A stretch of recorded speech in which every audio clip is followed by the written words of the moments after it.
check this out. Forget about multiplying things. What about taking the fact that the pyramid, the Great Pyramid, is located at the center of land mass on Earth? Not the center of the Earth, the center of land mass. Now, the only way you can put the pyramid at the center of landmass is you have to have a polar orbiting satellite. If we were to do it today, a polar orbiting satellite that's orbiting this way, and as the Earth spins on its axis, you're taking swaths of data, and you're calculating the landmass, and then you're going to say, okay, this is the center point for landmass, and you put it there. So the center point for landmass being you take the surface of the Earth, what percentage of it is covered with water, where the ground is, and then you find the center of where the most ground is, and that's where the pyramid is. Exactly. The next thing is taking all the average heights of all the peaks on Earth and then dividing that to get the average height and making that the height of the Great Pyramid. Now, you can't just randomly calculate those numbers, okay? That's the average height of all the mountains and the peaks on Earth? That's right. Wow. That's right, and that's an absolute fact. The Grand Gallery, the latitude of the Grand Gallery inside the Great Pyramid leading into the King's Chamber, the latitude are the exact digits of the speed of light in meters per second. You can't just randomly calculate that one. Well, you can't just get those stones down. I mean, there's not one thing about it. Yeah. I mean, you can get real crazy with numbers and mathematics, but there's not one thing about it that's not completely insane. Yeah. Like, every single aspect of it is completely insane. Yeah. The fact that we still will try to pretend today that it's not impressive, or that it was impressive, but that they did it with sand and they did it with how do you know? Well, like, you would need more mud. If you the mud ramp theory, you would need more mud in mass than the pyramid itself. So that's a farce. The mud thing, I mean, it's like, just show me one. Yeah. Show me one. Well, here's the problem with that mud ramp theory. I don't think people realize, I take people on tour to the pyramid every single year. I take people on a huge tour. Last year we had 140 people on tour in Egypt for 12 days or whatever it was. But the pyramid itself, each individual stone at the pyramid, excuse me, each individual stone at the pyramid is a different shape and size. There are no two stones that are perfectly the same. Each stone fits in an interlocking format. So you can't say, go over here and cut these stones, we're going to bring them over here and we're going to throw up this pyramid. It doesn't work that way. Each stone is made individually, specifically for the location that it's exactly in. Because they all have to be at an angle. Because they're all going up towards this angle, so everyone has to be cut perfect. Exactly. Wow. So they're interlocking stones, and there's no way to say, just cut this cookie cutter out, and we're going to bring them and hoist them in the spot. And all of them are perfect. All of them. And if you accidentally cut the wrong size or you're off by a few inches, you can't make the pyramid. You can spend a week or two getting a stone to a location that don't fit. It doesn't make any sense. They had foreknowledge. People don't take the amount of resources, energy, and effort that it took to build that structure and then guessing that it will work out in the end. You only build that if you have a complete blueprint and you've got proven facts, right? You have proof of concept that it works and you've done this before. Now, what do you think about the other pyramids that are wonky, like the ones that aren't perfect? Do you think that they were trying to duplicate the Great Pyramid? Do you think they were trying to make their own?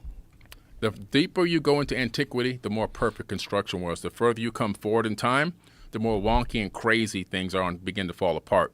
So do you think they just forgot how to do it? The knowledge was lost. You can see the evidence of the knowledge. By the time we got to Alexander the Great, have you ever been to Alexandria? No. I thought I was going to go see this incredible place. It looks like a bunch of crap, a bunch of piled up rocks, buildings leaning on each other, even the people living in apartments that are leaning, buildings leaning. Oh, wow. Everything there looks just, the stones are small. I could pick up those stones with my own hands. They tried to duplicate the majesty of ancient Egypt, but they didn't even come close.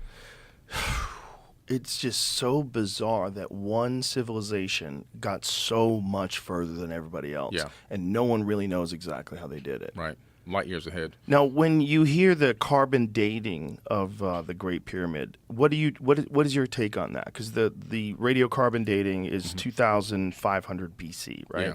That's what they think. I just don't believe it. Why is that? Well, first of all, the way that the structure is made, if you look at other structures made in that same time frame, they don't have the same majesty. They don't have the same level of construction. They don't have the same capability of withstanding time. Right. So why are these falling apart, but this one isn't falling apart? And but that's not necessarily because look, You could have a shitty house today, and you could live right next to Jeff Bezos' house. That's very true. You know, I mean, it's just there's going to be different cultures and different abilities and you know, different craftsmen. Yeah, within the same region. I'm talking about within the same area. Yeah, but even in the same area, you're always going to have people that suck. If you look at the subterranean shaft, I don't know if you've ever been there. It descends beneath the Great Pyramid down into the ground on a specific angle, about 65 meters. And there's another 30-meter drop straight beneath that. And this is where Christopher Dunn has hypothesized that there was something that was creating a frequency down there, something that like pounds in the earth, creates a very specific frequency and a very specific vibration that goes through the entire stone structure, which theoretically could work. Oh, yeah, absolutely. And then this whole thing about using different chemicals in these shafts that leak through the limestone, and that limestone is porous, and you would have a specific amount of thickness with limestone, so you'd know exactly how much chemicals to put in the shafts, and the shafts did exist, and they did have openings to them, and they were sealed.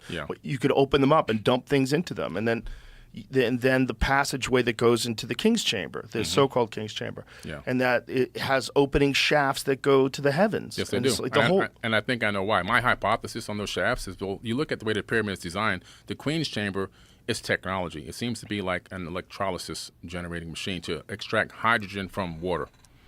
And Chris Dunn had the same, pretty close to the same hypothesis I had with that.